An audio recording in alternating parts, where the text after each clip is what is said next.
Have you ever listened to a podcast where one speaker is a whole lot louder than the others?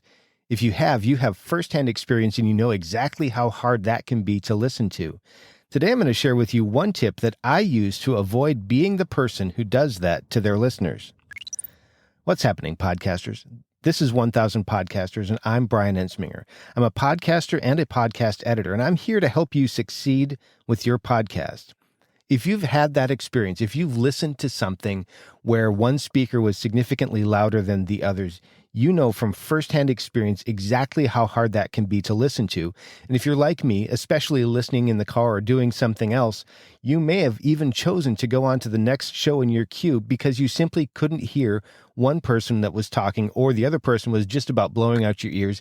You're just having to ride that volume. And especially for me, driving in the car, which is where I do most of my listening, with the road noise, if I can't hear one or more participants, a lot of times I'll just delete and go on.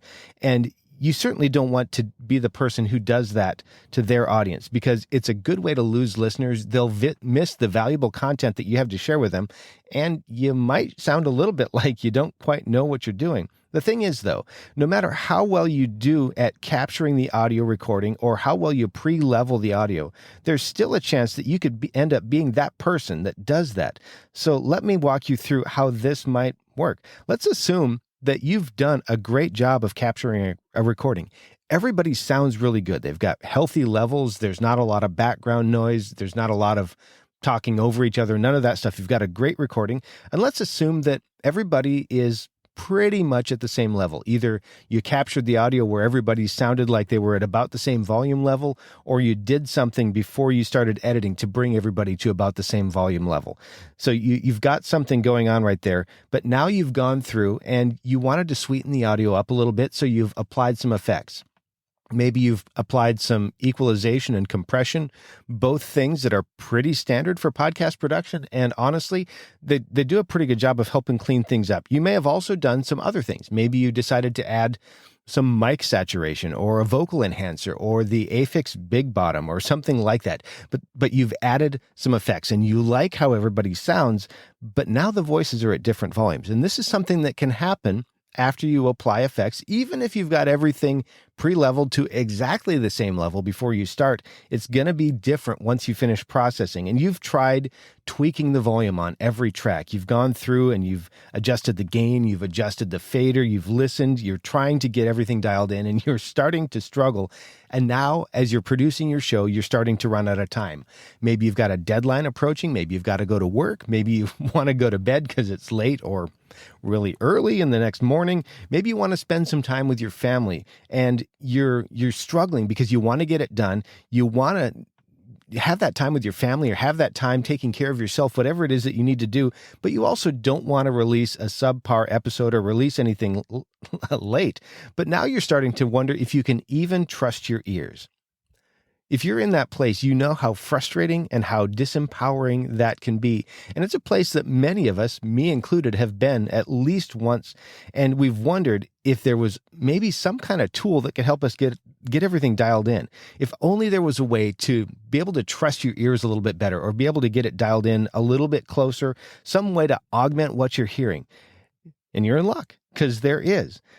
There's a way that you can check the loudness. Now, there are a couple ways that you can do this. If you want to check the loudness against each other, you can certainly export the mix down. It's probably not the most effective way to do this, but it's a way that you can do that. You can export the mix down, take a listen to everything. If you have some tools available like Isotope's RX7, you can compare one voice against the other. Great way to do it, and I do that from time to time. But the fact is, it's not the most efficient way to do it because you do have to wait for the whole thing to render, and then you have to go back and check it, and then you have to go back and undo things, and then you have to re-render the whole thing. So it's not the most effective way to do it. There is a more effective way to do this, at least to get things started, and that is to use a master channel and to add a loudness meter to that master channel.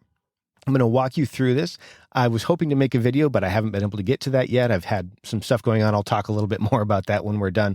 But I'll just kind of walk you through it. It's really just a few steps. So first off, if you haven't already enabled a master channel or a master bus in your mix, you're going to want to do that because you're going to want to use that channel. So you enable that master bus. If you're not quite sure how to do that, a lot of softwares will have some kind of some kind of user's manual or some kind of tutorial to help you do that. In Hindenburg, just add a master channel. A lot of software you can just do that. It's pretty straightforward.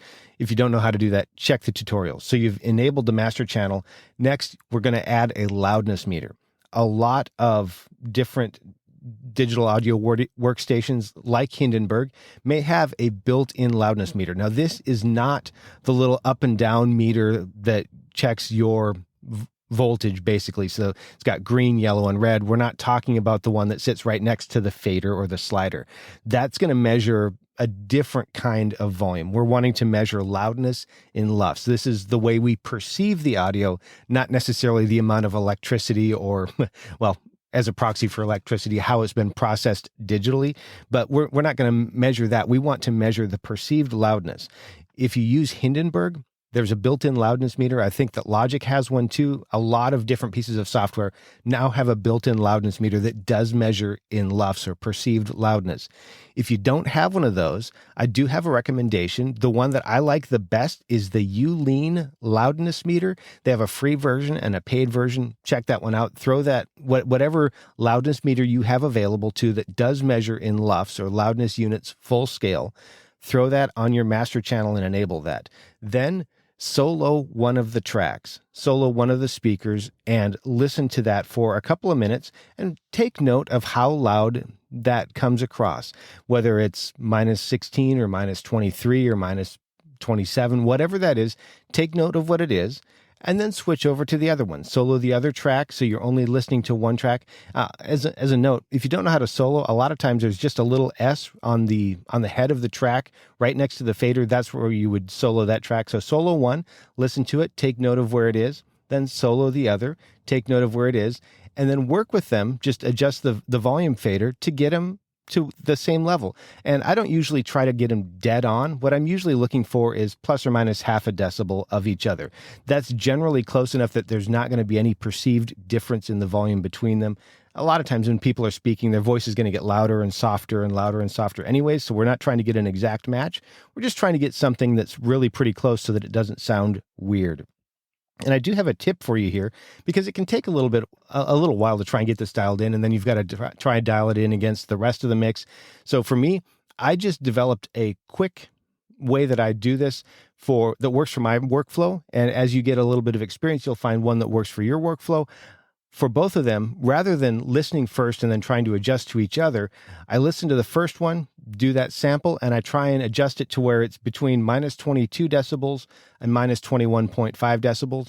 Then I do the same for the other one. I check them against each other. And that allows me, regardless of whether I've got 2 voices or 3 voices or 4 voices, it allows me to get them leveled to each other. And the way things sit in my mix, I find that they sit pretty well against each other and also with the other production elements if I target that. You'll find something that works differently for you, but it'll work for you. And as you start developing those ways to do things, it'll help you do it faster. You'll be able to get it done quicker. You'll be able to get more close than you were before, and you'll be able to augment your ears. And when you're done, not only will you be probably light years better than it was before, even if you have good ears, it can help you to have something like this to kind of augment what you're hearing and to help you trust your ears a little bit better. But you'll also have a process that helps you get it dialed in more quickly every single time. Your show will sound great. You'll produce it faster. You won't lose listeners because they're trying to ride the volume knob, and you'll be able to produce with more confidence because you have confidence in your production process and you've got tools in place to help you make sure that what you're hearing is really what you're hearing and to get things done more quickly. I did mention that I'm planning to do a video on this. It's not done yet. I've been a little bit busy with some editing work right now, and since editing and launch consulting and some website work, that brings in some money. I've had to prioritize that for right now, but I do hope to get a video out about this because I recognize that it's easier to do something like this when you've seen it than when you've heard it. I did want to get this out to you quickly, but I am hoping to make that video. If you want to make sure that you don't miss that video when it's available, you can connect with me on YouTube. The best way to do that is to visit toptieraudio.com. We'll have a link there so that you can connect on YouTube. That's also the place that that you're going to go if you want to subscribe to this show if you haven't already, or if you'd like to perhaps set up a consultation, have me help you with editing your podcast, or if you're interested in just connecting with me, toptieraudio.com is the place for all of that. Thanks again for being here. Now go out there and make a great podcast.